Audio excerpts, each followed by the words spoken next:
အင်္ဂါသားသမီးတွေအတွက်တည်တဲ့ရတရားဖြစ်ပါတယ်ခရေညွန့်6ညွန့်ကိုယူပါမိမိရဲ့အိမ်ရဖျားဒါမှမဟုတ်ရင်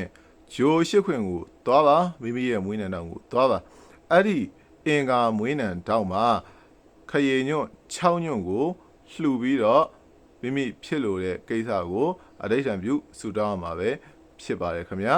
အဲ့တော့မိမိရဲ့အိမ်မှာလှူခြင်းနဲ့ဆိုရင်လည်းအိမ်မှာဖန်ခွက်လေးတွေကိုရေထည့်ပြီးတော့လှူပါအပြင်မှာသွားပြီးတော့ဂျိုရှိခွင်ဖျားကိုသွားပြီးတော့လှူမယ်ဆိုလို့ရှိရင်လည်းကျွန်တော်တို့တစ်ခါသုံးကော်ကွက်လေးတွေကိုရေထည့်ပြီးတော့အဲ့ဒီအညွန့်ဆိုင်လှူတာပဲဖြစ်ဖြစ်အဆင်ပြေရနဲ့လှူလို့ရပါတယ်ကျွန်တော်ထပ်ပြီးတော့ပြောပါမယ်ယူရမယ့်ရည်အညွန့်ကခရေညွန့်6ညွန့်ပါပန်းလှူခြင်းတဲ့သူတွေကတော့ခရေပန်း6ကုန်းလှူလို့ရပါတယ်တခါလေဖျောင်းနိုင်9တိုင်းကိုပါယူသွားပေးပါအဲ့ဒီဖျားရဲ့အင်္ဂါထောက်မှာပဲကိုယ့်ရဲ့မွေးနံထောက်ပေါ့လေအဲ့ဒီမှာပဲ